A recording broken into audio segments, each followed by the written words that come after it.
Control isn't given, it's taken, by those who dare. Most live by permission. You must learn to live by command. The moment you let emotions lead, you surrender power. But when you master control, you master destiny.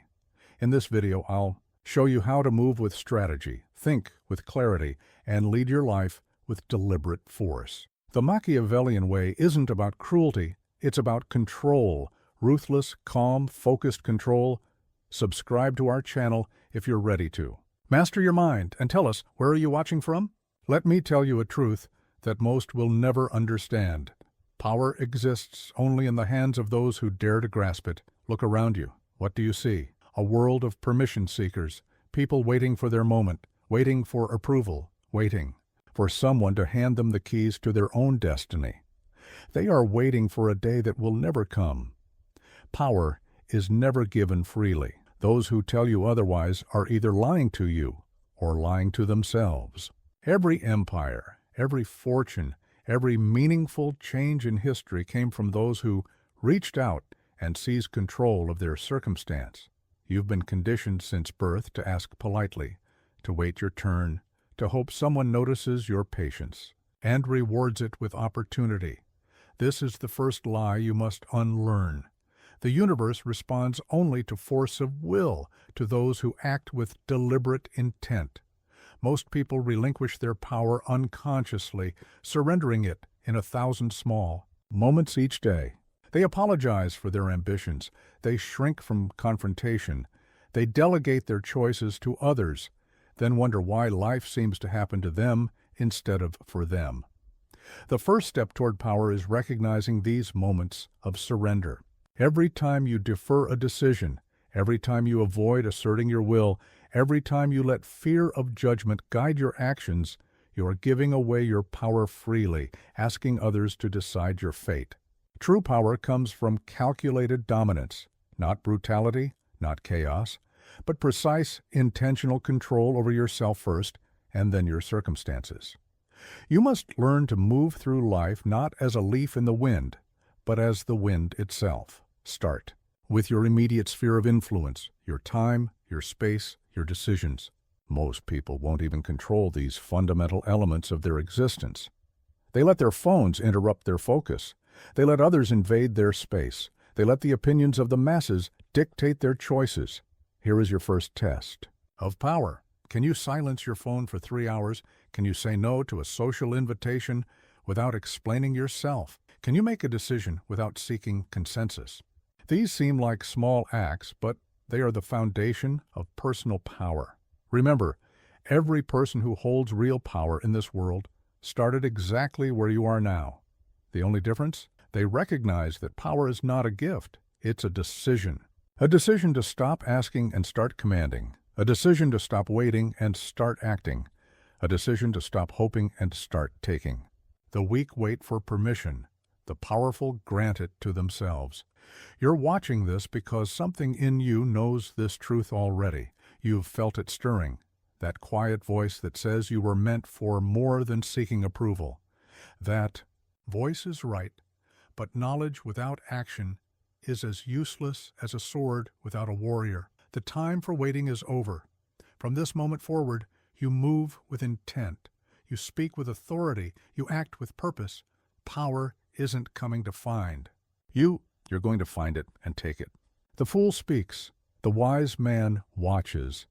Every room you enter is a battlefield of motives, desires, and hidden agendas. Most people stumble through these scenarios blind, revealing their intentions with every word, every gesture, every reaction. But you must learn to see without being seen. Cold observation is your first weapon of power. When others speak, they reveal. When you watch, you gather intelligence. This is why the most powerful people in any room are often the quietest. They understand that every word others speak is a piece of ammunition freely given. Learn to read the language that lies beneath language. Watch how people position themselves in a room. Notice who speaks first and who waits. Observe who others look to before they speak. There lies the true power, not in the loudest voice, Most reveal their entire strategy in the first 5 minutes of any interaction. They tell you their fears through what they defend. They show you their desires through what they praise. They expose their weaknesses through what they attack. All while you, the silent observer, compile this intelligence without giving away a single piece of yourself. Develop the discipline of delayed reaction. When information is presented, when challenges arise, when opportunities appear, train yourself to pause. In that pause lies your power. While others react, you assess. While they reveal, you analyze. Your eyes must become instruments of precision. Train them to notice the subtle shifts, the slight tension in a smile that betrays insincerity, the micro-expression of doubt that crosses a face during a confident proclamation, the nervous adjustment of clothing during negotiation. These are the tells that separate those who control from those who are controlled. Practice this. Enter a room, and for 5 full minutes, say nothing. Just observe. Watch how others rush to fill the silence, each word they speak a thread you can later pull. Notice how your silence makes them uncertain, makes them wonder about your thoughts, your motives, your position. The masses fear silence. They rush to fill it with noise, with movement, with distraction. But you must learn to sit in silence, like a spider in its web, feeling every vibration, understanding every pattern, seeing every opportunity. Remember, information is power, and people will give you all the information you need if you simply stay quiet and observe. Their hopes, their fears, their strengths, their weaknesses, all freely offered to the patient observer. This is not about being passive. This is about being strategic. The lion doesn't announce its presence to the herd. It watches, it waits, it learns patterns, and when it moves with perfect knowledge of its target. Your power grows in proportion to your ability to observe without reaction, to gather intelligence without revealing intention. In a world of constant noise and reaction, the cold observer holds the ultimate advantage, perfect clarity. Begin now. In your next interaction, your next meeting, your next social gathering, say half of what you would normally say. Instead, watch, listen, analyze. Feel the power that comes from holding your cards while others reveal their entire hand. The world belongs to those who see clearly. And to see clearly, you must first master the art of watching from the shadows. Let me share with you the most crucial principle of power. The moment emotion enters, strategy exits. Look at history's greatest defeats, from military campaigns to business empires to personal relationships. The common thread? Decisions made in the heat of emotion. Anger clouds judgment, fear paralyzes action. Even love, that most celebrated of emotions, has toppled more kingdoms than any army. The masses are slaves to their emotions. They react without thinking, speak without calculating, act without considering consequences. This emotional reactivity is why they remain the masses forever. Responding, never controlling. But you must be different. You must understand that every emotional display is a surrender of power. Every reactive outburst is a confession of weakness. Every impulsive decision is a victory handed to your opponents. Think of emotion as a luxury you cannot afford. When others rage, you must remain cold. When others panic, you must remain steady. When others celebrate prematurely, you must remain focused.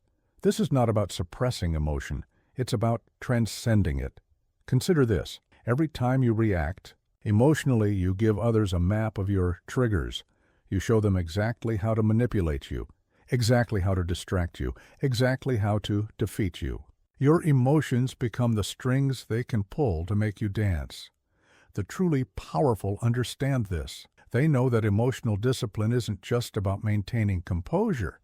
It's about maintaining control. They use this knowledge in 2 ways. First, by controlling their own emotional displays, and second, by reading and exploiting the emotional weaknesses of others. Here is your path to emotional mastery. Start by creating distance between event and response. When something triggers you, force yourself to wait. 10 seconds, then 30, then 5 minutes. Extend this gap until you can look at any situation. With cold, calculating eyes, train yourself to see emotions as data, not directors. When you feel anger rising, ask yourself, what does this emotion reveal about my position? When you feel fear, analyze it. What weakness is this fear exposing? Use emotions as intelligence, not influence. The world will try to pull you into its emotional chaos. Headlines designed to enrage you, social media designed to inflame you, people trying to provoke you.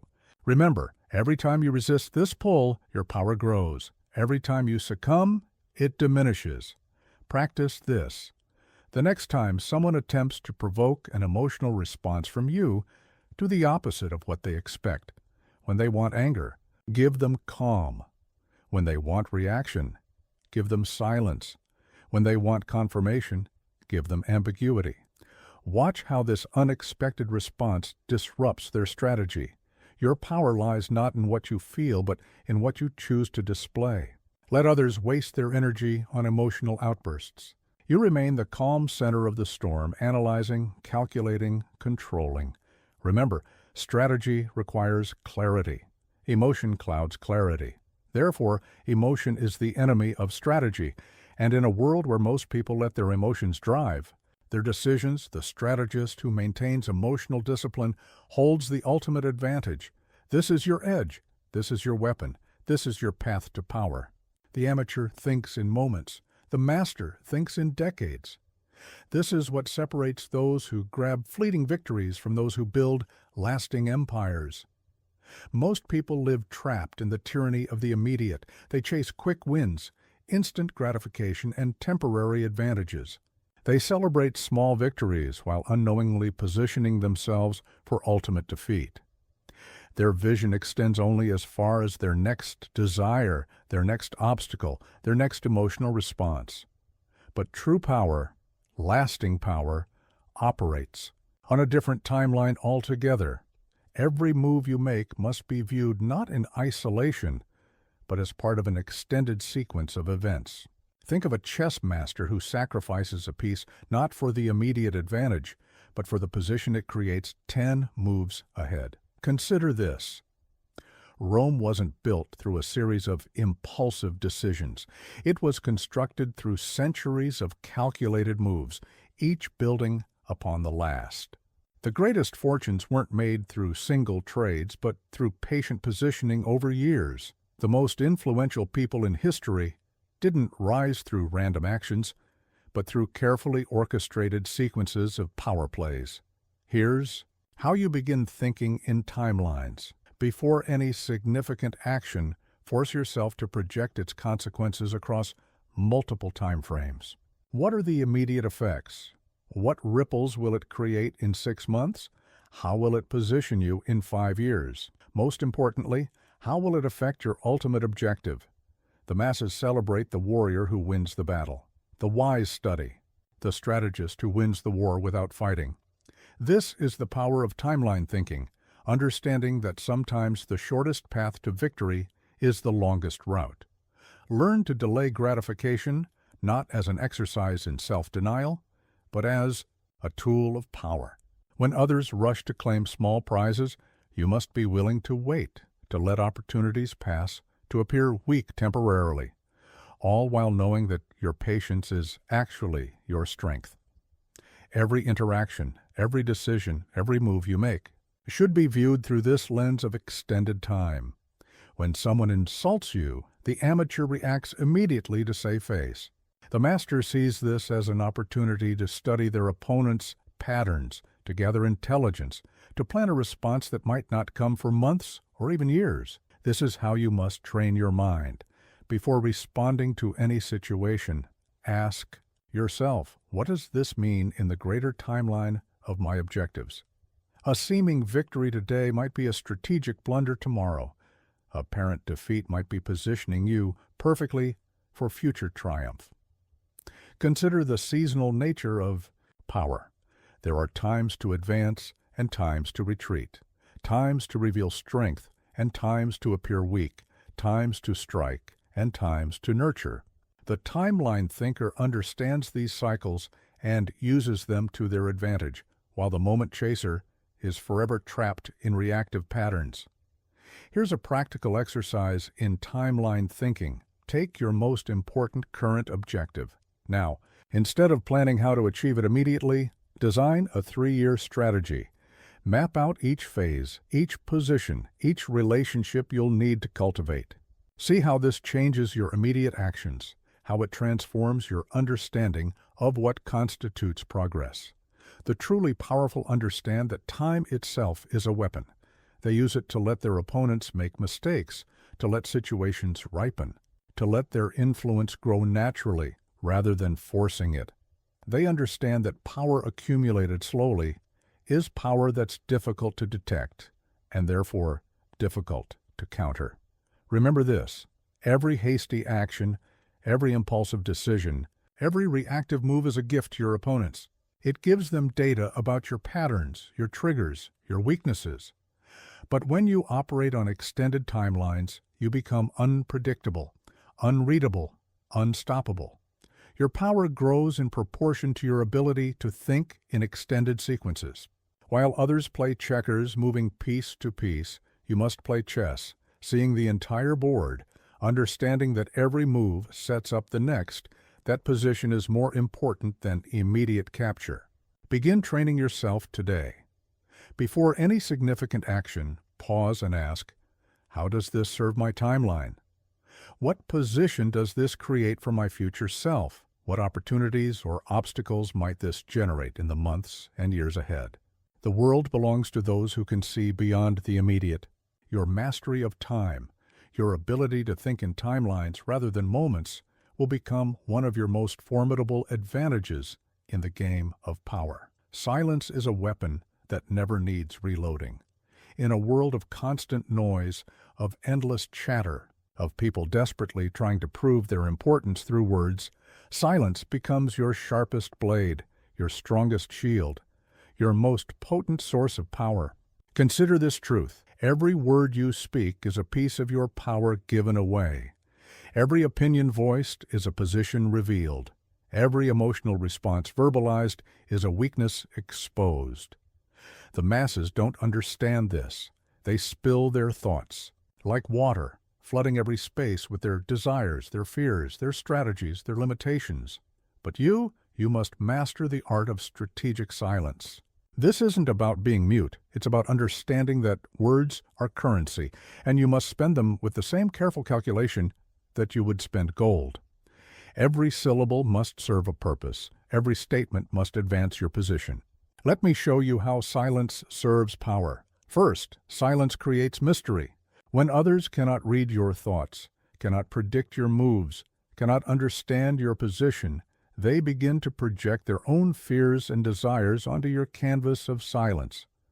They fill the void with their own assumptions, often overestimating your power, your knowledge, your control. Second, silence gathers intelligence. When you speak less, others speak more. They rush to fill the silence, revealing their plans, their weaknesses, their alliances. Every moment you remain quiet is a moment someone else is giving you ammunition, showing you their cards, exposing their vulnerabilities. Third, silence builds tension in negotiations, in confrontations, in any power dynamic. The one who can sit comfortably in silence holds the stronger position. Others will rush to break this tension, offering concessions, revealing information, weakening their position simply to fill the void you've created. Here's how to weaponize your silence. In your next important interaction, cut your words by half, then cut them by half again. Notice how this forces others to come to you, how it makes them uncertain, how it shifts the power dynamic. Notice how your few carefully chosen words carry more weight precisely because they are rare. Learn to use different types of silence. There's the evaluative silence that makes others defend their positions without prompting. There's the disapproving silence that makes others question their choices. There's the thoughtful silence that makes others wait for your judgment. Each serves a different purpose in the game of power. The practical application is this: Before any significant interaction, set your verbal limits. Decide exactly what information you need to convey and what information you need to gather. Everything else is unnecessary exposure. Let others expose themselves while you maintain your position of silent strength. Master the art of the strategic pause. When asked a question, don't rush to answer. Let the silence stretch. Watch how this small delay changes the dynamic, how it makes others uncertain, how it gives you time to calculate your response while they reveal their anxiety. In group dynamics, silence becomes even more powerful. While others compete for attention, for validation, for dominance through words, you maintain your position of quiet observation. Every word they speak gives you more insight, more advantage, more power over the situation. Train yourself to be comfortable with silence. Most can't bear it. They'll say anything, reveal anything, concede anything, just to break it. This discomfort with silence is one of the greatest weaknesses you can exploit.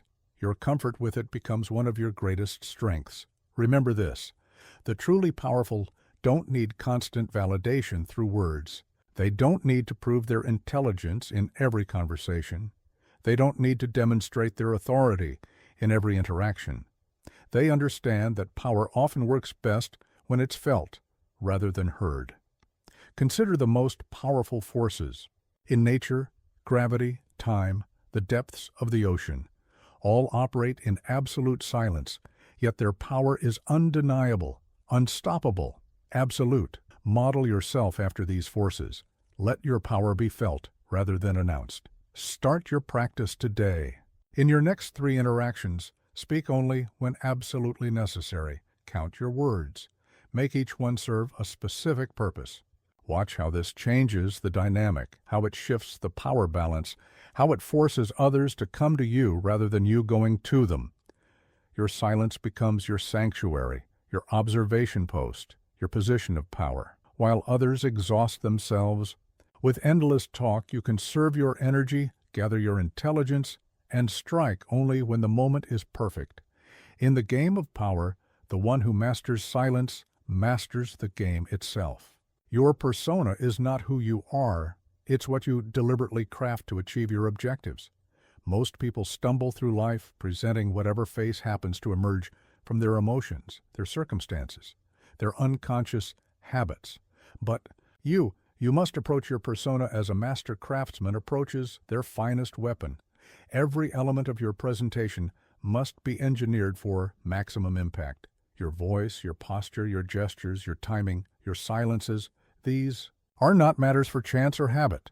They are tools of power that must be honed, calibrated, and deployed with precision. Understanding this principle is crucial.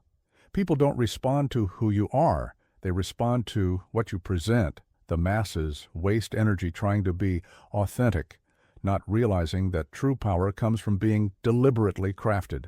Your persona is your first line of offense and defense in the game of power. Let's begin with your physical presence. How do you enter a room? The amateur walks in thinking about where they're going. The master walks in knowing they're being watched from. The moment they appear, every movement must be measured, deliberate, purposeful. Practice this. Enter rooms slightly slower than your natural instinct. Let your presence be felt before you speak. Your voice is an instrument of control. Most speak at whatever volume and pitch their emotions dictate. You must master the full range of your vocal instrument. Learn to lower your voice slightly when you want attention. Watch how others lean in. Learn to slow your speech when you want to emphasize power. Notice how this creates tension and anticipation. Dress is not about fashion, it's about strategic advantage. Every element of your appearance must be chosen for its psychological impact. The color of power in one situation might be the color of weakness in another. The suit that commands respect in a boardroom might undermine authority on a factory floor. Study your environment, then dress not for it, but slightly above it. Master the art of controlled contrast.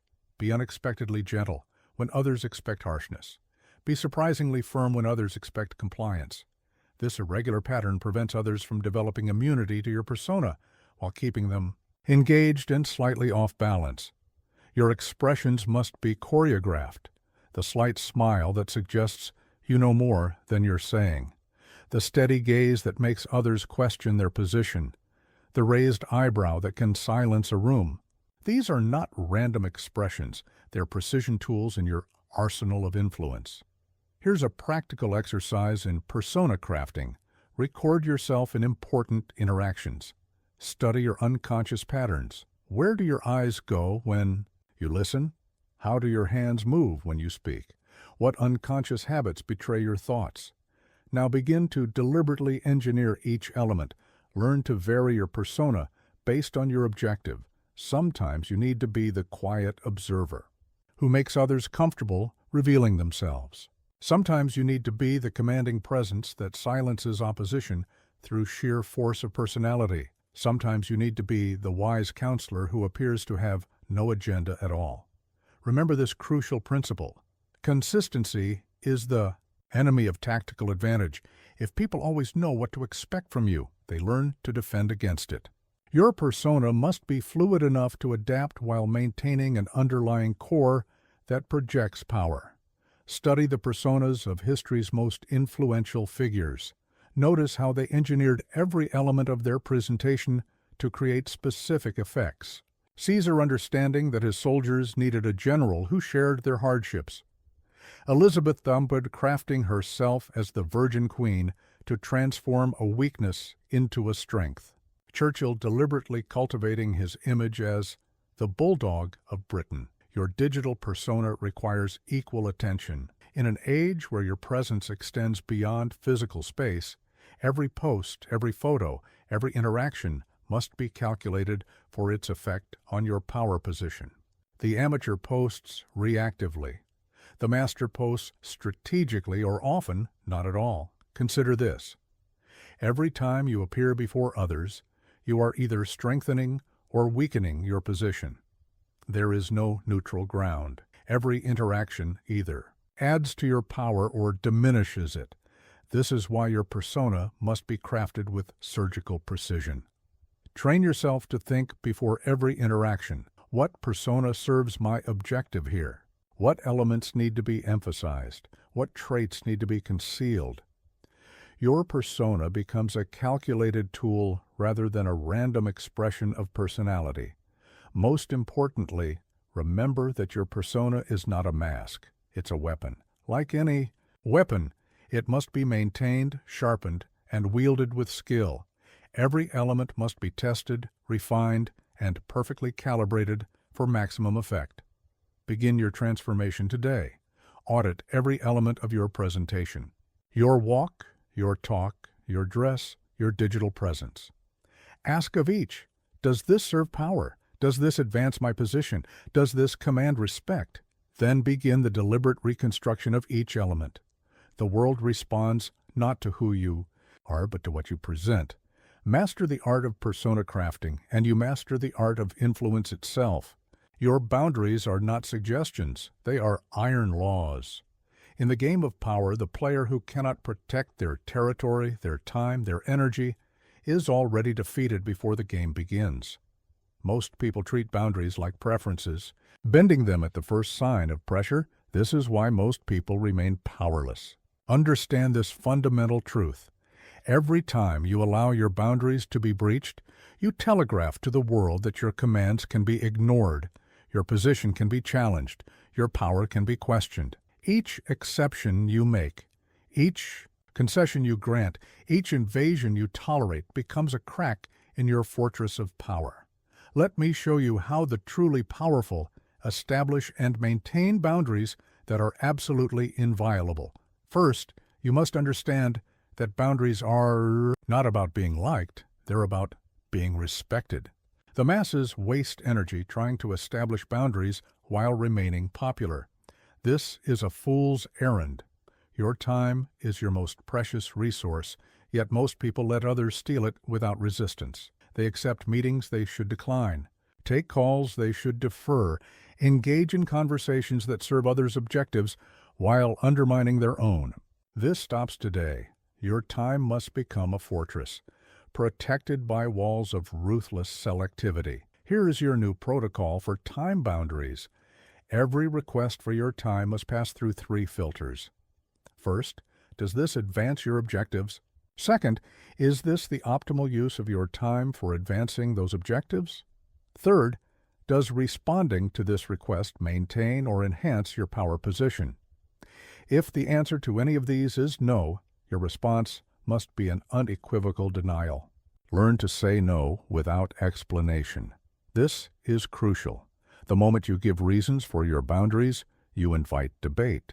You give others ammunition to argue, to negotiate, to chip away at your position. No is a complete sentence. Let it stand. Alone in its power, your energy is your second most crucial resource. Every interaction, every project, every engagement either feeds your power or drains it. You must become ruthless in eliminating energy drains. The amateur tries to manage their energy.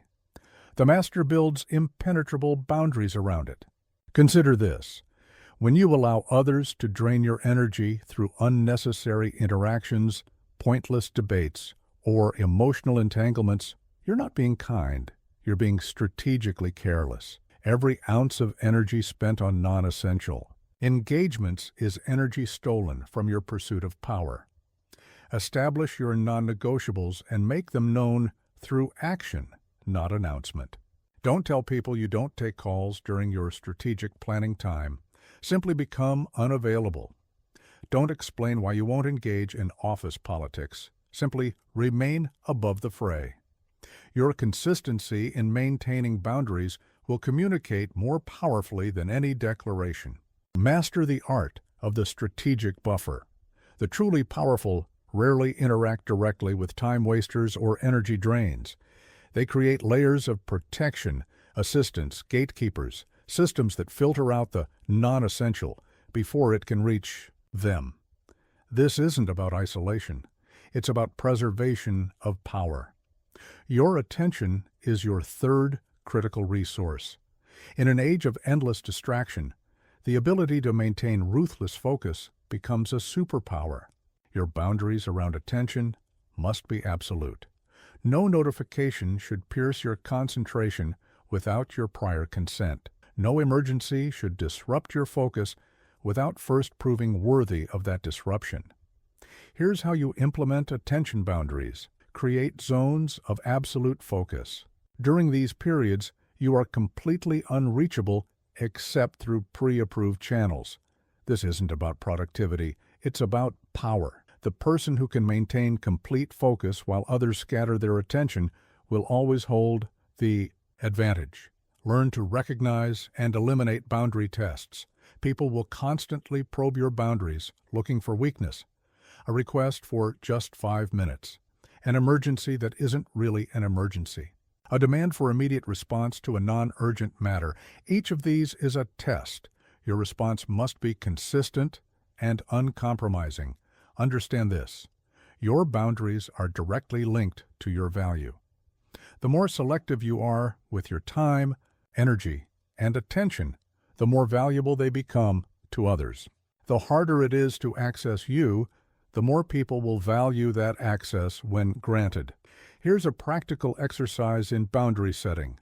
For the next week, double the time you take to respond to non-essential communications. Watch how this small change shifts others' perception of your availability and, by extension, your power. Notice how it forces others to solve problems without your immediate input. Your physical space must also have clear boundaries.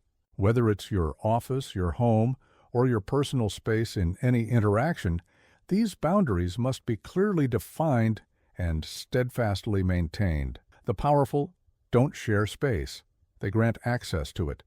Remember, every boundary you maintain is a demonstration of power. Every boundary you enforce is a lesson you teach others about how to treat you.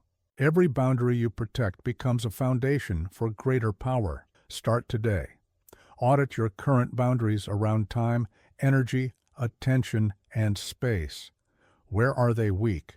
Where are they inconsistent? Where have you allowed others to create exceptions? Then begin the systematic strengthening of each boundary, not through announcement, but through ruthless enforcement. The world will test your resolve. People will push back, complain, attempt to negotiate. Your response must be unchanging. Your boundaries unshakable. In time, they will learn, and in that learning lies your power. Life is not reality, it is perception. And perception can be engineered. The masses live at the mercy of others' perceptions, constantly reacting, explaining, defending. But you must learn to control the stage on which these perceptions play out. This is the art of theatrical power. Understand this fundamental principle. Every interaction is a performance. Every environment is a stage. Every person present is both audience and actor. Most stumble through this theater unconsciously, unaware that they're being directed by other scripts. The powerful, however, approach every scenario as a master, dramatist. First, master the art of setting. Where an interaction takes place is often more important than what is said. The amateur accepts whatever stage is offered. The master chooses their theater carefully, understanding that environment shapes psychology. Power flows differently in different spaces. Consider this. Why do kings receive petitioners in throne rooms?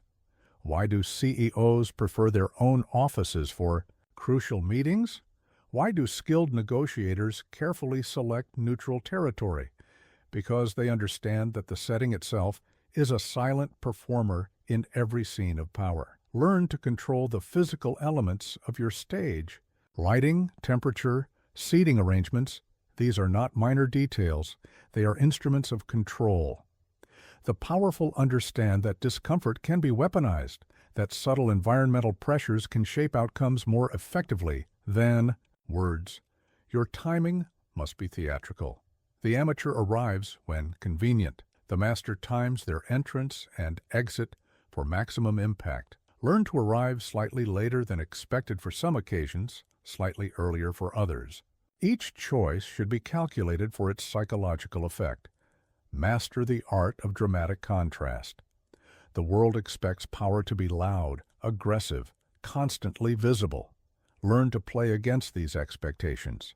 Sometimes the most powerful entrance is silent. Sometimes the most commanding presence is still. Sometimes the most memorable exit is when others least expect it. Understand the power of orchestrated absence. Just as a playwright uses empty stage moments to build tension, you must learn to use your absence strategically. When others expect, your presence, your calculated absence, becomes a form of control. Your return becomes an event in itself. Here's how you begin to control the theater of power. Before any significant interaction, ask yourself these questions. What is the ideal setting for my objective? What should the audience feel? What role am I playing? What unseen effects do I want to create? Then engineer every element to serve these ends. Learn to use props with precision. Every object in your environment should serve your purpose. D5. Document placed just so. The phone turned face down. The carefully chosen art piece visible during video calls. Nothing should be accidental. Everything should reinforce your position of power. Master the art of pace control. The amateur lets others set the rhythm of interaction. The master controls the tempo deliberately. Learn to slow things down when others want to rush, to create urgency when others want to delay. The control of pace is the control of power dynamics. Your presence must be choreographed. Every movement, every gesture should be part of your calculated performance. The way you occupy space, the way you move through a room, the way you position yourself. In relation to others, these are not matters for chance. They are tools of theatrical power. Understand the power of selective revelation. Like a skilled playwright, learn to reveal information in the order and manner that serves your purpose. What you show, what you hint at, what you keep hidden, all must be calculated for maximum effect. Create your own recurring symbols. The truly powerful understand that consistent elements in their performance become associated with their authority. Whether it's a particular way of speaking, a signature gesture, or a characteristic method of handling situations, these become part of your theatrical brand. Learn to use silence dramatically. A well-timed pause, a moment of calculated stillness, can command more attention than any speech. The amateur fills every moment with noise. The master understands that dramatic tension often builds in silence. Engineer the emotional atmosphere of your spaces, the temperature of a room, the height of a chair, the distance between parties. These elements create psychological effects that influence every interaction. Learn to use them deliberately. Remember this: people remember how you made them feel more than what you said or did. This is why theatrical power focuses not just on the obvious elements of interaction, but on the subtle psychological experiences you create. Your entire presence must become a carefully crafted production. Every entrance should be purposeful. Every exit should be memorable. Every moment in between should advance your position of power. Start your practice today. Choose one upcoming interaction and treat it as a theatrical production. Plan every element: the setting, the timing, your entrance, your positioning, your props, your exit. Notice how this level of conscious control changes the dynamic. The world is indeed a stage, and power belongs to those who know how to direct the play. Predictability is the enemy of power. When people can anticipate your every move, they can prepare their defenses, build their strategies, neutralize your influence before you even act. But when you master the art of strategic contrast, the deliberate use of unexpected behavior, you become impossible to counter, impossible to resist, impossible to ignore. The masses are slaves to consistency. They believe that being predictable makes them reliable, trustworthy, stable. This is the thinking of the powerless. True power comes from being strategically inconsistent, from using contrast as a weapon, from keeping others perpetually uncertain of your next move. Understand this principle. The human mind is drawn to contrast. It's the sudden change that captures attention, the unexpected shift that creates impact, the surprising reversal that remains memorable.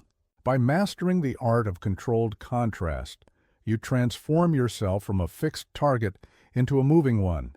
Consider how nature uses contrast as power. The calm before the storm, the silence before the predator strikes, the darkness before dawn. These natural contrasts create tension, anticipation, impact. Your power must operate on the same principle. First, master the art of behavioral contrast. Learn to be unexpectedly gentle when others anticipate harshness. Choose calculated harshness when they expect gentleness. This irregular pattern prevents others from developing immunity to your methods, while keeping them engaged and slightly off balance. Your voice becomes a powerful tool of contrast. Learn to shift from commanding volume to quiet intensity, from rapid-fire delivery to measured pauses. Each shift should be purposeful, designed to create specific psychological effects in your audience. Master the contrast of presence and absence. The amateur maintains constant visibility, fearing they'll be forgotten if they step away. The powerful understand that strategic disappearance heightens the impact of reappearance. Learn to withdraw at unexpected moments to create a void that makes your return more powerful. Understand the power of emotional contrast. The masses are prisoners of emotional consistency, always angry, always pleasant, always diplomatic. You must learn to shift emotional tones with purpose. Show unexpected warmth after periods of coldness. Display sudden seriousness after moments of levity. Here's how you begin implementing strategic contrast. First, audit your current patterns. What do people expect from you? What are your habitual responses? These become the baseline from which you'll create your contrasts. Then begin introducing calculated variations. Learn to use micro-contrasts in conversation. Switch from detailed explanations to cryptic statements. Alternate between intense focus on others and studied indifference. Move from rapid engagement to sudden withdrawal. Each shift should serve a specific purpose in your strategy. Master the art of positional contrast. Sometimes you lead from the front, visible and commanding. Sometimes you operate from the shadows, invisible but influential. Sometimes you stand aside, appearing to yield while actually strengthening your position. Each position should contrast with the last. Your decisions must display strategic contrast.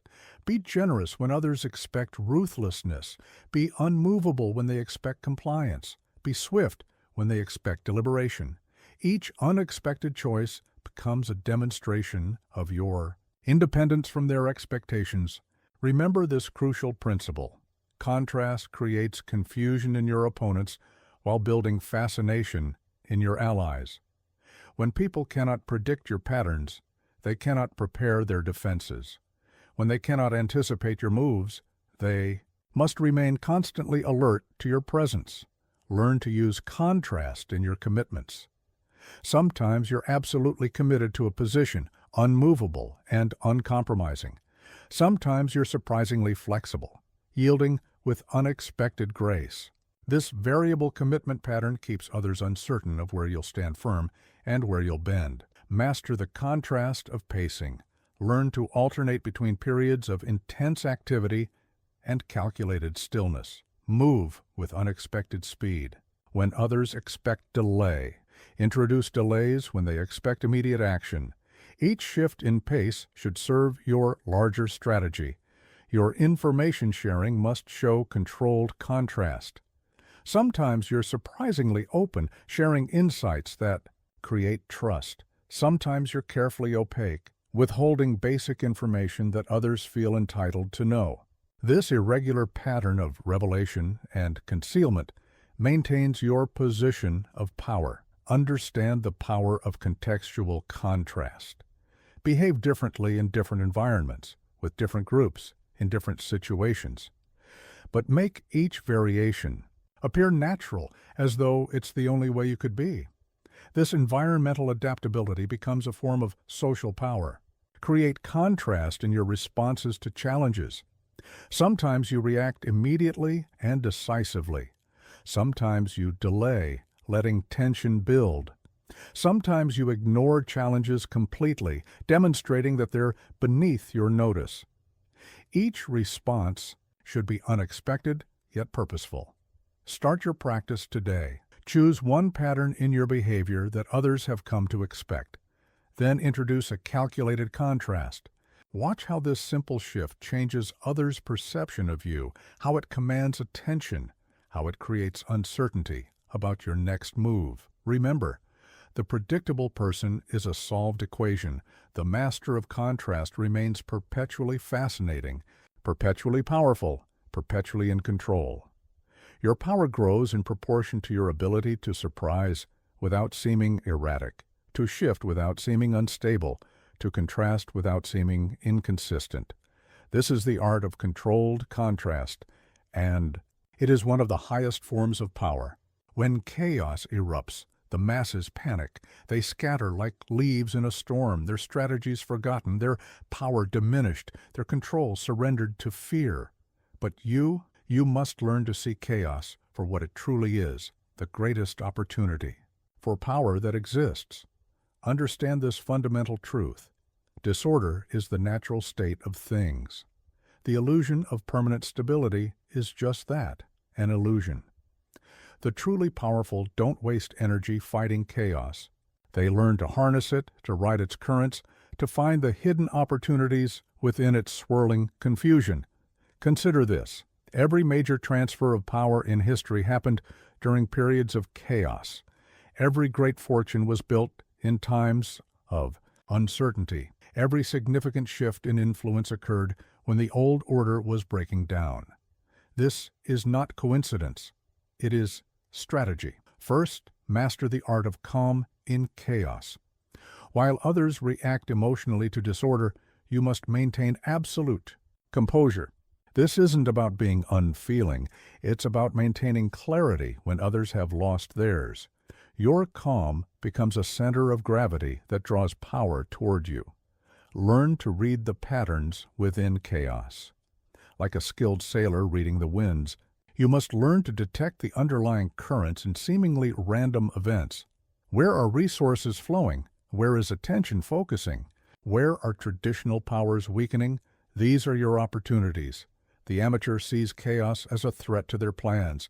The master understands that chaos creates opportunities that could never exist in times of stability. When systems are disrupted, new pathways to power emerge. When hierarchies are confused, new positions become available. When others are disoriented, new influence can be established. Develop your chaos protocols. These are pre-established patterns of action that you activate when disorder erupts. While others waste time trying to understand what's happening, you're already executing your strategy. While they panic, you perform. Here's how you begin. In any chaotic situation, force yourself to pause. While others rush to react, you must first observe what actual threats exist, what opportunities are being created, what positions are being abandoned that you might occupy. This moment of calculated observation becomes your advantage. Master the art of chaos communication. When others are shouting in confusion, your words must be measured, clear, and authoritative. When information is scattered and unreliable, your statements must be precise and verified. Your reliable voice becomes a beacon that attracts power. In the storm, learn to identify chaos profiteers, those who benefit from disorder. Some create chaos intentionally.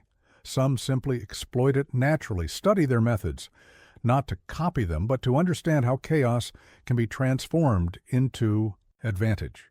Your position in chaos must be carefully chosen. Sometimes you'll stand at the center, providing stability that others crave. Sometimes you'll operate at the edges, gathering resources that others abandon. Sometimes you'll move between positions, connecting scattered powers into new networks of influence. Remember this crucial principle: chaos doesn't destroy power, it redistributes it. Every disruption, every crisis, every period of confusion is actually a transfer of power from those who fear chaos to those who understand how to use it. Study the art of chaos timing. Sometimes you'll move quickly, seizing opportunities that appear suddenly. Sometimes you'll wait patiently, letting others exhaust themselves before you act. Sometimes you'll create small, controlled chaos to test responses and reveal opportunities. Master the dual nature of chaos response. Externally, you must project calm confidence that draws others to your stability. Internally, you must maintain absolute clarity and strategic thinking. This combination of composed exterior and calculated interior becomes your chaos advantage. Learn to use chaos as a screening tool. Disorder reveals true characters, actual capabilities, real loyalties.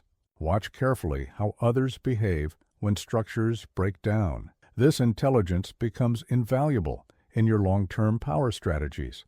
Develop your chaos territory, areas of operation where you're comfortable with disorder. The more familiar you become with chaos in controlled situations, the more effectively you can operate when real disorder erupts. This is why the powerful often create small, manageable chaos to maintain their skills.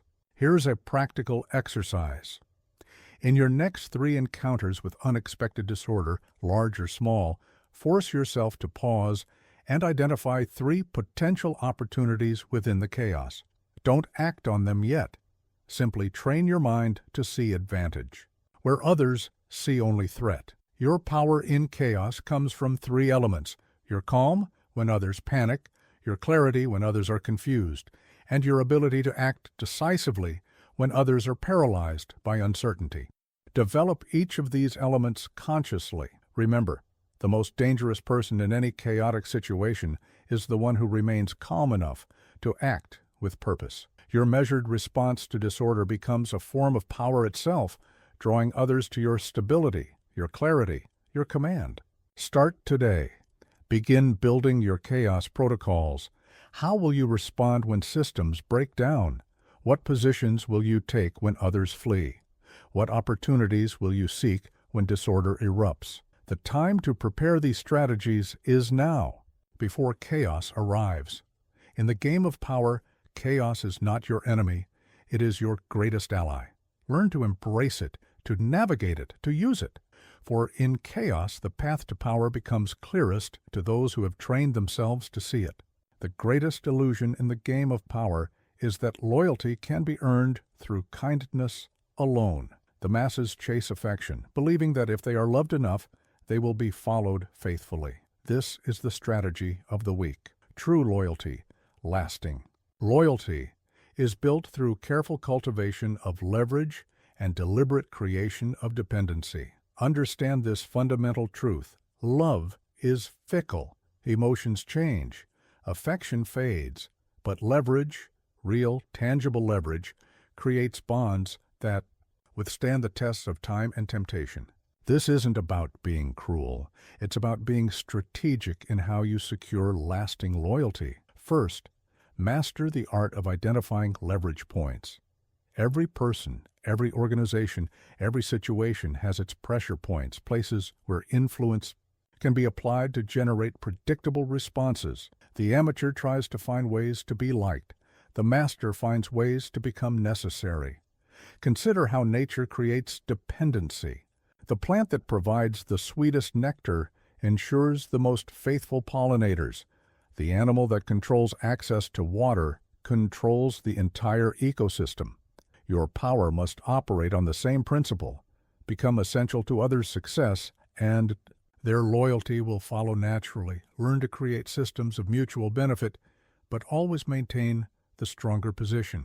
The key is to structure relationships where your partners prosper through their loyalty to you, while ensuring that their prosperity depends more on you than your success depends on them.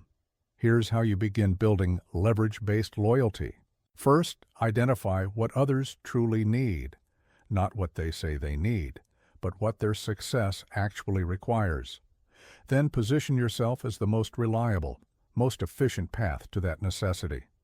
Make yourself the indispensable factor in their equations. Master the art of selective generosity. Your resources, whether they're knowledge, connections, opportunities, or actual assets, must be shared strategically. Each gift should create a strand in a web of obligation.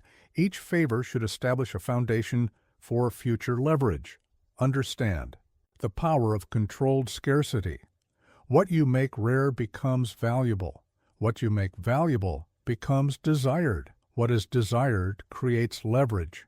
Learn to manage access to your resources, your time, your influence in ways that enhance their perceived value.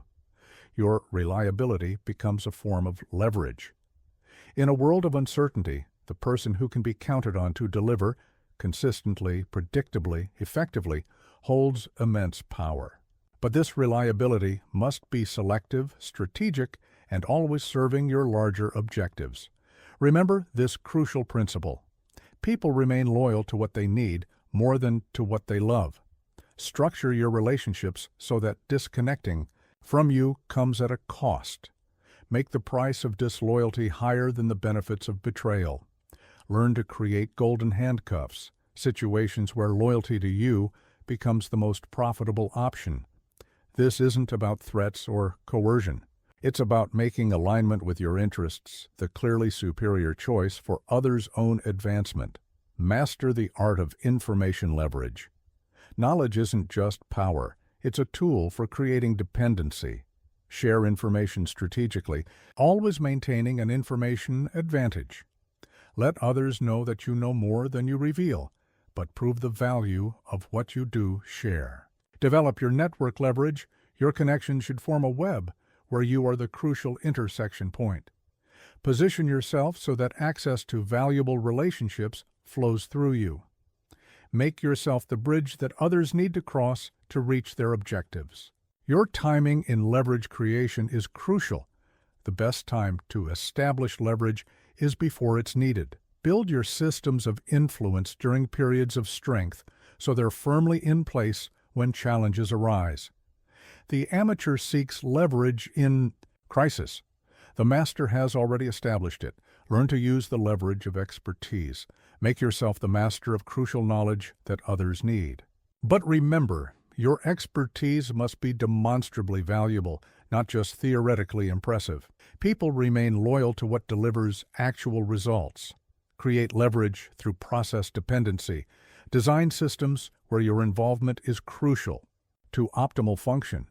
Make yourself the essential component that, when removed, causes efficiency to drop, costs to rise, or opportunities to vanish. Here's a practical exercise. Audit your current relationships, personal and professional. For each one, identify your leverage points and their strength. Where are you essential? Where are you merely convenient? Begin strengthening your position in relationships where your leverage is weak. Your position of power must be built on multiple forms of leverage. Financial leverage alone is vulnerable to those with deeper pockets. Emotional leverage alone is vulnerable to changing feelings. But a web of varied leverage points creates resilience in your power position. Remember, the goal isn't to threaten or coerce.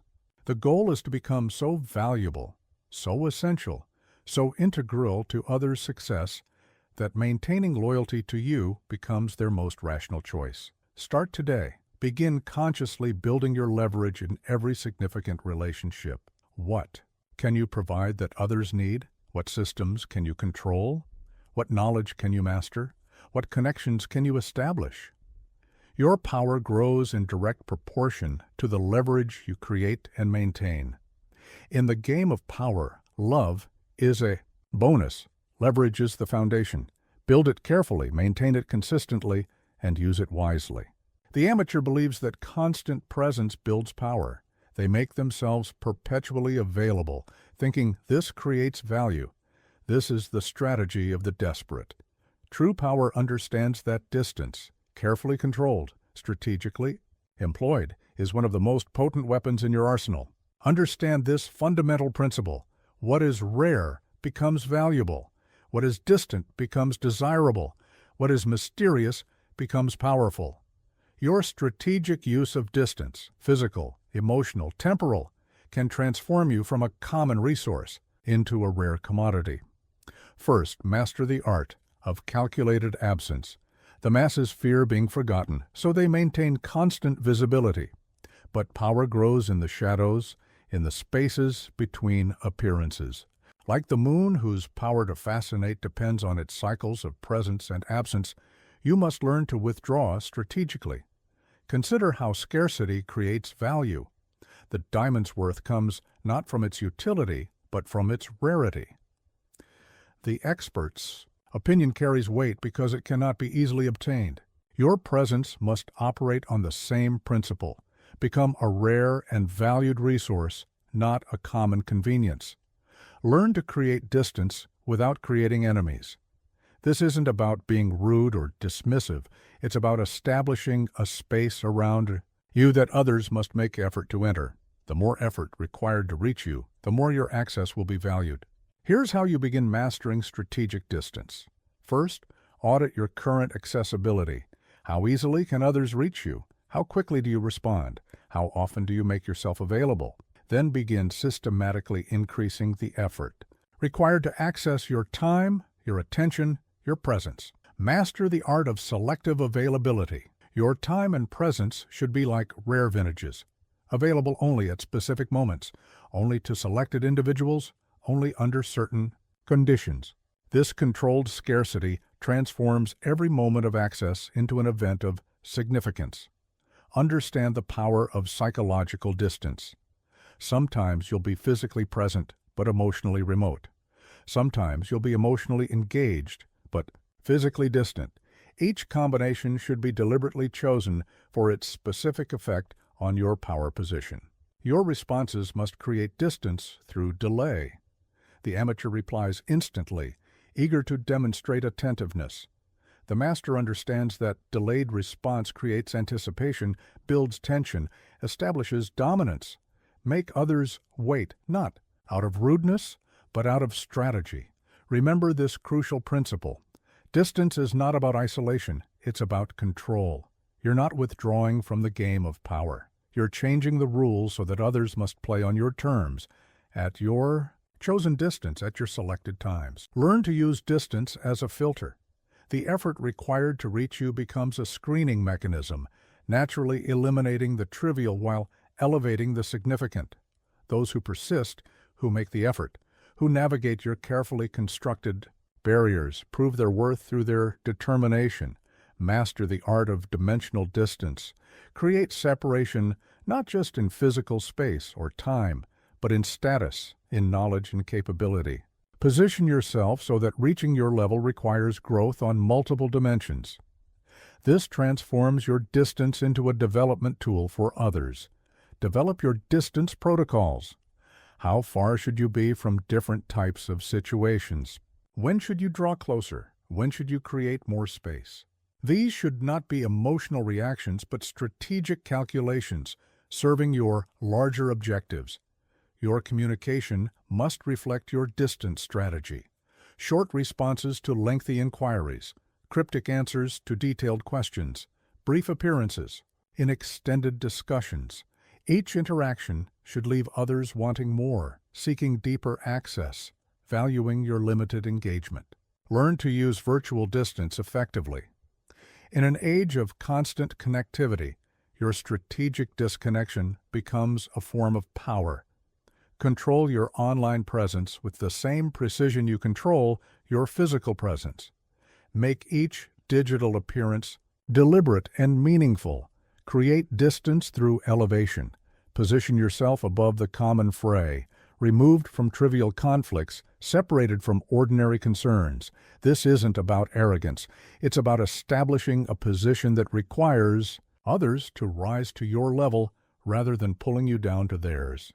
Here's a practical exercise. Choose 3 regular interactions in your life.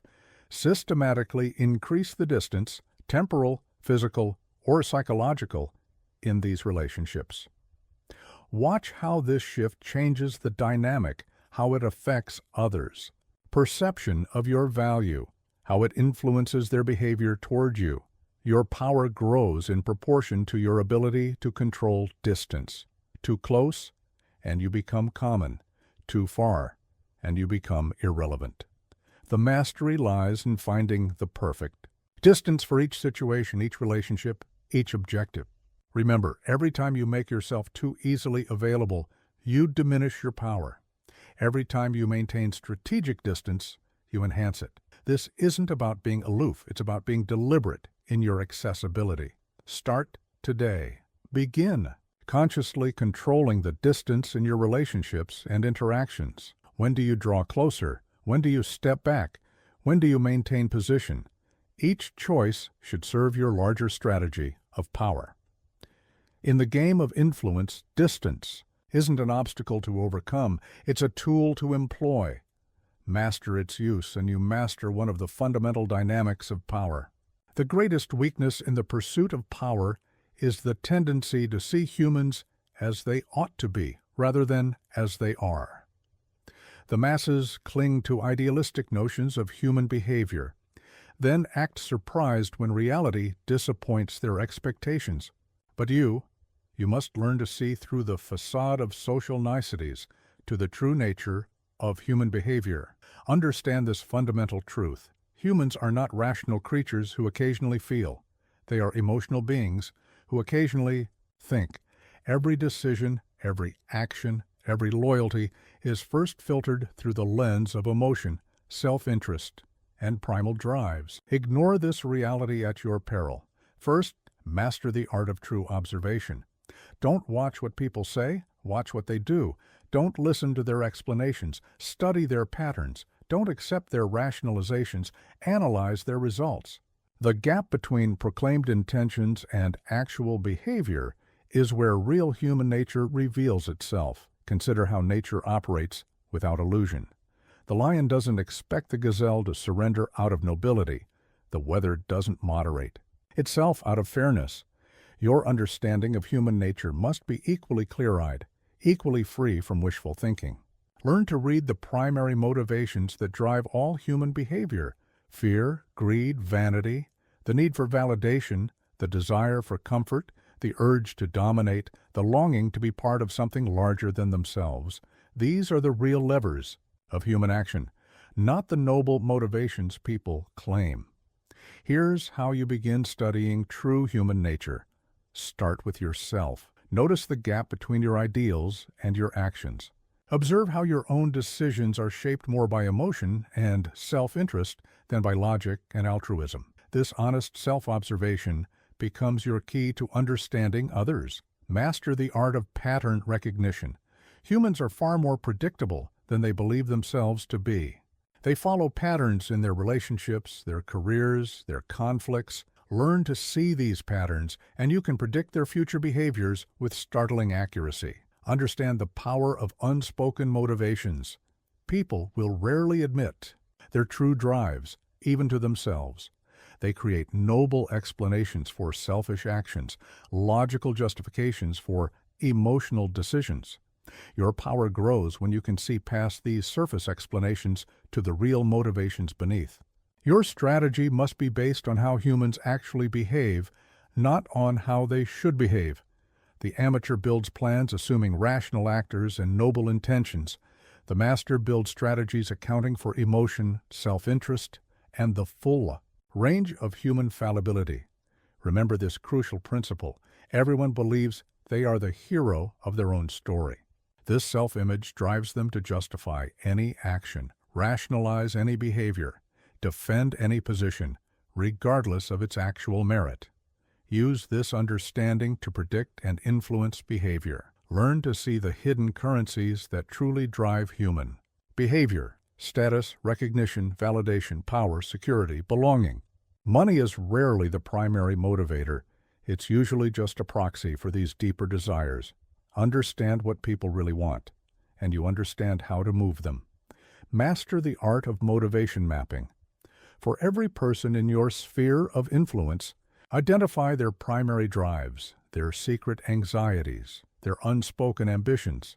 This isn't about judgment. It's about seeing clearly what actually moves people to action. Develop your skills in pressure point identification. Every person has specific triggers that activate their strongest emotional responses, both positive and negative. Mapping these pressure points gives you unprecedented ability to predict and influence behavior. Your power grows in proportion to your ability to see humans as they are, not as they pretend to be. This isn't cynicism, it's clarity. The more clearly you see human nature, the more effectively you can operate within its real parameters. Learn to identify the gap between public persona and private behavior. This gap isn't just hypocrisy, it's a map of human nature under pressure. Study how people behave when they think no one is watching.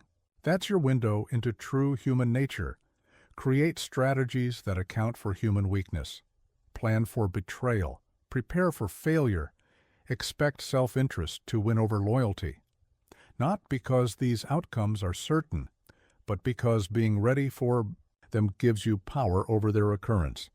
Here's a practical exercise. For the next week, maintain a human nature journal. Record the gaps between what people say and what they do. Note the patterns in their behavior. Document the hidden motivations revealed by their actions. This becomes your personal textbook of human nature. Your understanding of human nature must be built on observation, not assumption. Watch how people actually spend their time, their money, their energy. These patterns reveal their true values, regardless of their stated principles. Remember, this insight into human nature isn't meant to make you cynical. It's meant to make you effective. Understanding how humans actually operate allows you to work with reality rather than against it. Start today. Begin stripping away your idealistic assumptions about human behavior. Look at your own patterns first, then extend that honest observation to others. Your power grows as your vision clarifies. In the game of power, the only reliable currency is human nature as it is, not as we wish it to be. Master this understanding, and you master the fundamental driver of all human interaction. The amateur believes that fear must be achieved through displays of aggression, through loud threats, through obvious demonstrations of force. This is the strategy of the weak, attempting to appear strong. True power understands that the most potent fear is quiet, a steady, constant awareness that crossing you would be an irreversible mistake. Understand this fundamental truth. Fear based on volume is temporary. Fear based on certainty is permanent. Your goal is not to terrorize, it's to create an unwavering understanding that consequences follow actions, that your response to disrespect is inevitable, and that your memory for transgressions is infinite. First, master the art of calm authority. The truly powerful never raise their voice. They don't need to. Their presence alone communicates the consequences of defiance. Like a lion resting in the savannah, their potential for action is always evident, but rarely displayed. Consider how nature instills fear. The deep ocean doesn't need to roar to be respected. The height of a cliff doesn't need to threaten to be feared. Your power must operate on the same principle, present, undeniable, but quietly confident in its own potency. Learn to use silence as your weapon. When others expect anger, give them calm. When they expect threats, give them quiet observation. When they expect reaction, give them stillness. This unexpected response creates more unease than any display of rage ever could. Here's how you begin cultivating quiet fear. First, establish your consistency.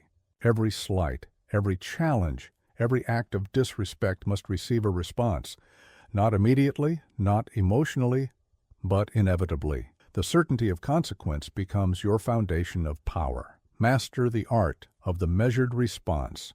Your reactions must never appear emotional or personal. They must seem like natural laws, as inevitable as gravity, as impersonal as winter. This transforms fear from a reaction to your anger into respect for your principles. Understand the power of reputation. The quietly feared don't need to make threats. Stories about them do the work instead. But these stories must emerge naturally, based on observed patterns rather than proclaimed powers. Let your consistency speak for itself. Your presence should carry weight, without effort. The amateur tries to appear dangerous. The master simply allows others to become aware of the natural consequences of opposition. It's the difference between a guard dog that barks constantly and one that simply watches. Remember this crucial principle: fear based on understanding is stronger than fear based on threat. When people understand that crossing you isn't just dangerous but unwise, that challenging you isn't just risky but futile, their compliance becomes self-directed. Learn to use understatement as power. The more capable you become, the less you need to demonstrate. Your quiet confidence, backed by consistent action, becomes more terrifying than any explicit threat could ever be. Master the art of indirect demonstration. Let others occasionally witness the consequences of crossing you, but never make it a show. The goal is for the lesson to be clear, but the teaching to appear almost incidental. Develop your aura of quiet consequence.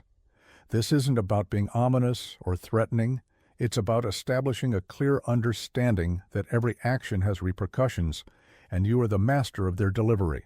Your responses must be proportional but memorable. Not so harsh that you appear unstable, not so soft that you appear weak.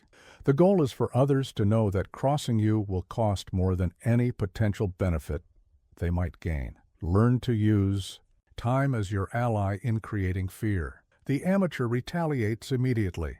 The master understands that anticipated consequences create more fear than immediate ones. Let others wonder when, not if, your response will come. Create systems that enforce respect automatically. Position yourself so that defying you naturally leads to negative consequences without you having to act directly. This transforms fear from personal to institutional, more permanent, and less dependent on your presence. Here's a practical exercise. Identify 3 situations where you typically react emotionally or forcefully. Practice responding with calm, silence instead. Watch how this shifts the dynamic from momentary intimidation to lasting respect. Your power grows through consistent, quiet competence rather than loud displays of force. Each time you respond to challenge with calm certainty rather than emotional reaction, You build your reputation for quiet strength. Remember, the goal isn't to be feared as dangerous, it's to be understood as consequential. There's a crucial difference. Dangerous people are avoided. Consequential people are respected, considered, and carefully handled. Start today. Begin shifting your responses from emotional to measured, from loud to quiet, from immediate to inevitable. Let your pattern of consistent, calm consequence do the work of building the right kind of fear. In the game of power, the whisper carries more weight than the shout, and the quiet certainty of consequence generates more lasting fear than any loud threat ever could. The masses believe that power is won through immediate action, through swift strikes, through visible victories.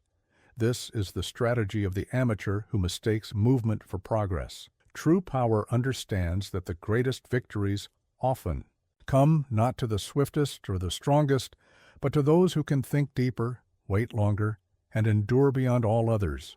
Understand this fundamental truth. Time is the ultimate weapon in the arsenal of power. While others exhaust themselves with rapid actions and reactive decisions, the master strategist plays the long game, understanding that patience combined with precise thinking creates opportunities that force cannot. First, master the art of strategic thinking. The amateur thinks one move ahead. The intermediate player thinks 3 moves ahead. The master thinks in terms of patterns, positions, and inevitable conclusions. Your thinking must extend beyond immediate actions to ultimate consequences. Consider how nature demonstrates this principle. The river doesn't fight the mountain. It slowly carves its path. The oak doesn't rush to reach the sky. It grows steadily, building deep roots that guarantee its ultimate victory. Your power must operate with the same patient certainty. Learn to see beyond the obvious moves. When others are reacting to immediate threats or opportunities, you must be analyzing the underlying patterns, understanding the deeper currents, identifying the true points of leverage that others miss in their haste. Here's how you begin mastering the art of strategic patience. First, extend your timeline. Whatever period you're thinking in, double it, then double it again. Watch how this shift in perspective changes your understanding of what constitutes a winning move. Master the art of position before action. The amateur rushes to act from whatever position they find themselves in. The master takes time to establish the optimal position first, understanding that the right position makes many actions unnecessary. Understand the power of strategic waiting. This isn't passive waiting. It's active preparation combined with careful observation. While others exhaust their resources through constant action, you conserve and build yours, waiting for the perfect moment to deploy them. Your thinking must become both deeper and longer than your opponents. When they think about tactics, you think about strategy. When they think about winning battles, you think about winning wars. When they think about immediate gains, you think about permanent advantages. Remember this crucial principle. Most situations resolve themselves if you wait long enough with enough awareness. The problems that seem to demand immediate action today often transform or dissolve when viewed through the lens of extended time. Learn to use time as a filter. Let your opponents expose their strategies through impatience. Let situations reveal their true nature through development. Let opportunities ripen fully before you pluck them. Time is your ally in separating the essential from the urgent. Master the art of strategic positioning. Before any significant action, invest time in establishing your position. The right position makes victory almost inevitable. The wrong position makes every action an uphill battle. Patience in positioning is patience in winning.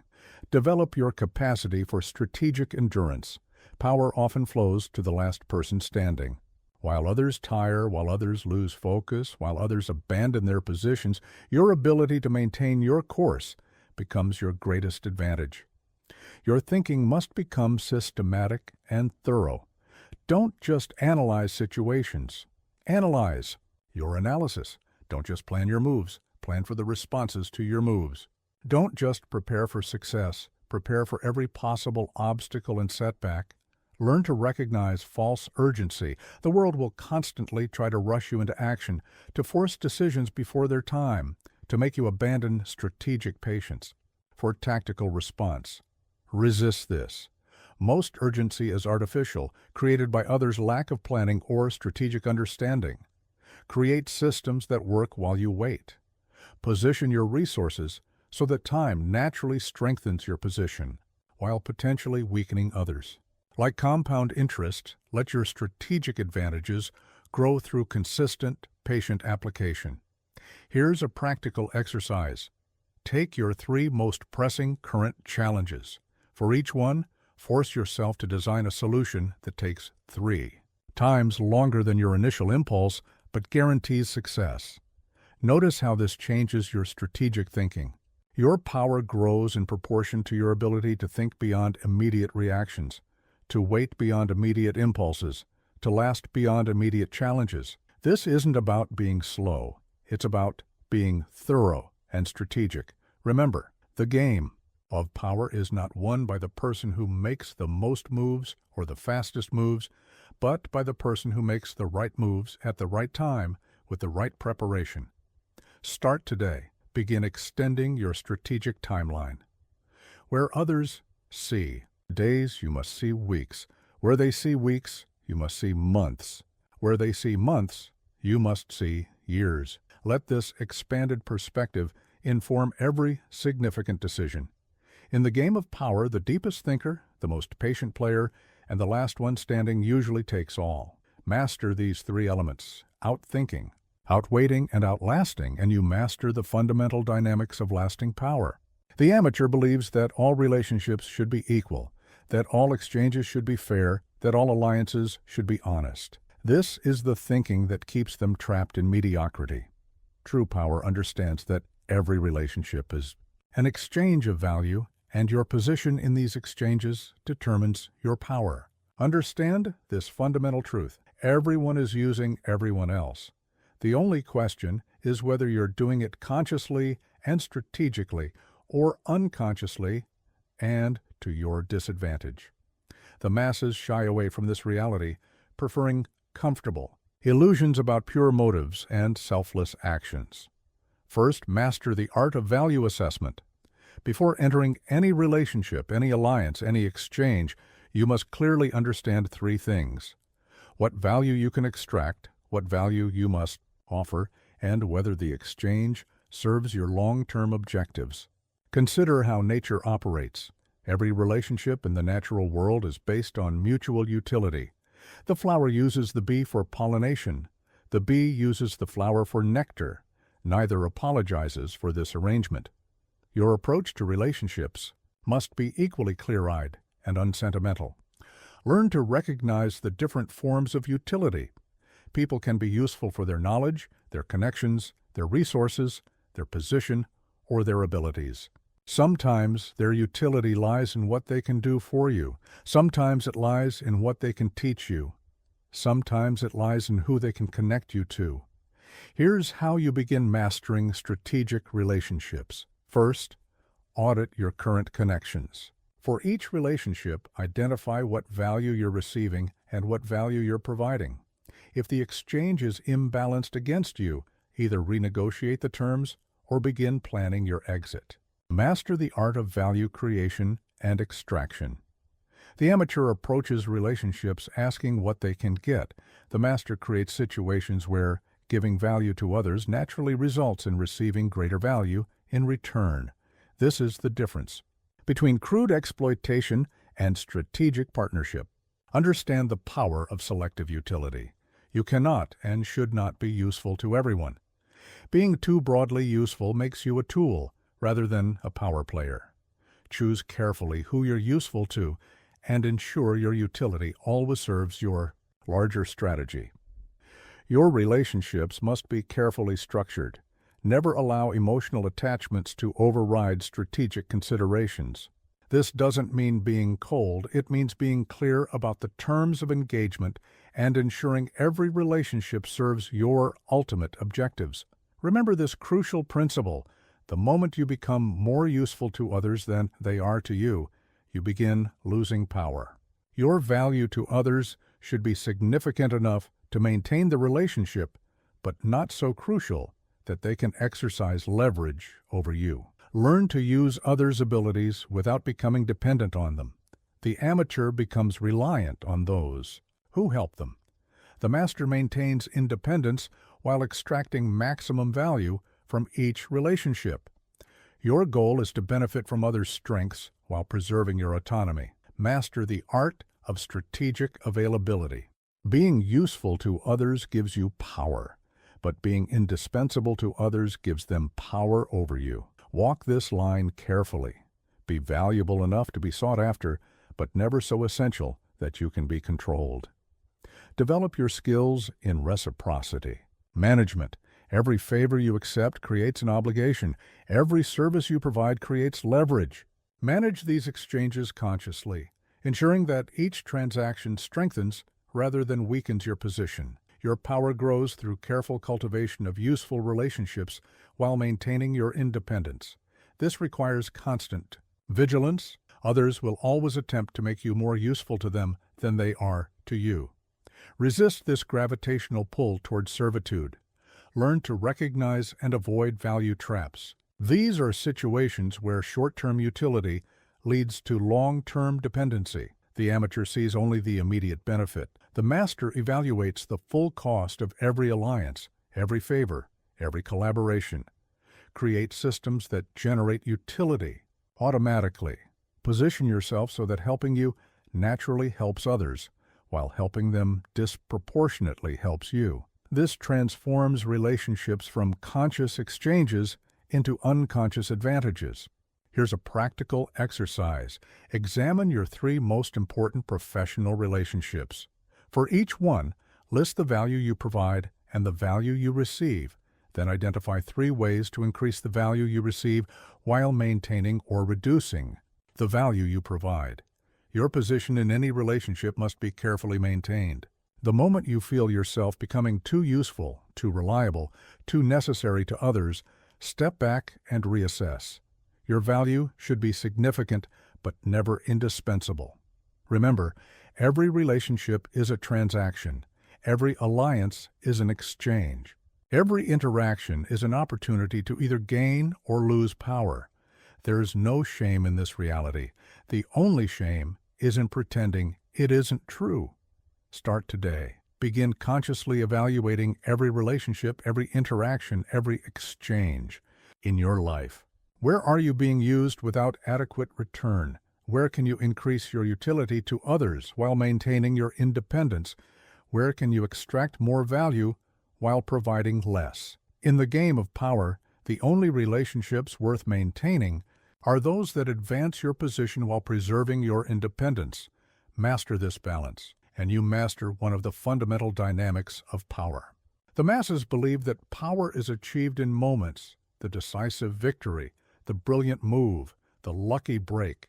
This is the fantasy that keeps them forever weak. True power understands that acquiring influence is merely the beginning.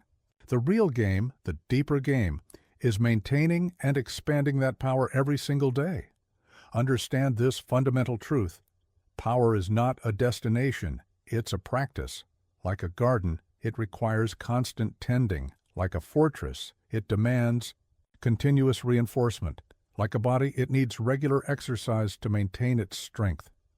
The moment you stop maintaining power is the moment and you begin losing it. First, master the art of daily power practices. The amateur focuses on occasional big moves. The master understands that power is built and maintained through consistent daily actions that might seem small but compound over time to create unshakable positions. Consider how nature demonstrates this principle. The ocean doesn't maintain its depth through single waves, but through constant motion. The mountain doesn't hold its height through one push upward, but through continuous resistance to erosion. Your power must operate with the same consistent force. Learn to recognize the signs of power erosion. Like rust, decay begins invisibly. A slight loss of influence here, a small challenge unanswered there, a minor boundary uncorrected. These are the early warnings that your power position is beginning to weaken. Here's how you begin mastering power maintenance. First, establish your daily power audit. What positions need reinforcing? What relationships need tending? What advantages need protecting? What threats need monitoring? This daily review becomes your first line of defense against power erosion. Master the art of proactive power protection. The amateur waits for challenges to arise before responding. The master constantly strengthens their position, making serious challenges less likely to emerge. Prevention becomes your most efficient form of power maintenance. Understand the power of consistent demonstration. Your influence must be regularly displayed, not through crude shows of force, but through subtle reminders of your capability, your reach, your inevitable response to any challenge. Like a lighthouse, your power must maintain constant visibility. Your maintenance routine must be comprehensive. Physical presence, knowledge base, skill sets, relationships, resources, every element that contributes to your power must be regularly reviewed, reinforced, and upgraded. Neglect in any area eventually becomes a vulnerability. Remember this crucial principle: power maintenance is largely invisible work. While others see only your positions of strength, you must be constantly reinforcing the foundations that support those positions. The unseen work is often more important than the visible displays. Learn to use small moments for power reinforcement. Every interaction is an opportunity to strengthen your position. Every challenge, no matter how minor, is a chance to demonstrate your consistency. Every request is an opening to reinforce your boundaries. Master the art of power evolution. Maintenance isn't just about preserving what you have, it's about gradually expanding your influence while appearing to simply hold your position. Like a tree that grows so slowly others don't notice its expansion, your power should grow steadily but subtly. Develop your systems of automatic reinforcement. Create structures where maintaining your power becomes part of others' daily routines. Position yourself so that regular interactions naturally strengthen rather than drain your influence. Your power maintenance must become instinctive, like breathing, like blinking. It should be something you do without conscious thought. This level of automaticity only comes through deliberate practice until the habits of power become your default state. Learn to recognize and counter the three main threats to power: complacency, which leads to weak spots, overconfidence, which leads to unnecessary risks, and distraction, which leads to neglected positions. Your maintenance routine must actively guard against all three. Create redundancy in your power positions. Never rely on a single source of influence, a single path of action, a single base of support. Maintenance includes regularly testing and strengthening your backup systems, your alternative routes, your reserved resources. Here's a practical exercise. List every significant element that contributes to your current power position. For each, 1. Identify 3 specific actions you can take daily to maintain and strengthen it. Then build these actions into your regular routine. Your power grows through consistent, deliberate maintenance more than through occasional bold moves. Like compound interest, small daily reinforcements create exponential growth over time. This is the secret that the momentary power seekers never understand. Remember, the truly powerful are never finished building their position. They understand that maintenance is not the boring part between power moves. It is the essential daily practice that makes lasting power possible. Start today. Begin your daily power maintenance routine. What positions need checking? What relationships need reinforcing? What skills need sharpening? What boundaries need restating? Your power grows in direct proportion to your dedication. To these daily practices, in the game of power, the one who maintains most consistently usually wins. master the art of daily power maintenance, and you master the secret of lasting influence. We've arrived at the ultimate truth of power. Control is not given, suggested, or hoped for. It is commanded. Everything we've discussed, every strategy we've explored, every technique we've mastered leads to this final principle. True power leaves no doubt about who holds the reins. Understand this fundamental truth. Control is not about domination, it's about certainty. When you walk into a room, when you enter a negotiation, when you face a challenge, there should be no question about your command of the situation. This certainty must emanate from you like heat from a fire. First, master the art of absolute presence. The masses enter spaces wondering if they belong. The powerful enter, knowing they command. This isn't about arrogance. It's about the quiet certainty that comes from knowing you've built your power on an unshakable foundation. Consider how nature demonstrates ultimate control. The sun doesn't ask permission to rise. The tide doesn't negotiate its advance. The mountain doesn't justify its height. Your power must operate with the same quiet, absolute certainty, not through force, but through inevitable presence. Learn to recognize the difference between control and coercion. Coercion requires constant effort, constant vigilance, constant reinforcement. True control operates automatically, systematically, inevitably. Others feel your influence without you having to assert it. Here's how you begin embodying total control. First, audit your current power position. Where are you truly in command? Where is your control absolute? Where does your influence operate automatically? These become your foundations for expanding total control. Master the art of systematic dominance. Your control should not depend on your mood, your energy, or your presence. It should operate through systems you've built, patterns you've established, expectations you've created. The master controls situations before entering them. Understand the power of assumed command. When you operate from a position of total certainty, others naturally align themselves with your authority. Like planets orbiting a sun, they fall into patterns around your gravitational center of power. Your control must be comprehensive. Emotions, timing, resources, information, access, every significant element in your sphere must bend to your will, not through force, but through carefully constructed systems of influence. This is the difference between power and mere authority. Remember this crucial principle. Total control appears effortless. The amateur strains to maintain power. The master seems to hardly exercise it at all. Yet everything moves according to their design. This is the highest form of power, control that appears natural and inevitable. Learn to use silence as final confirmation. When your control is absolute, you don't need to assert it verbally. Your silence becomes more powerful than others' speeches.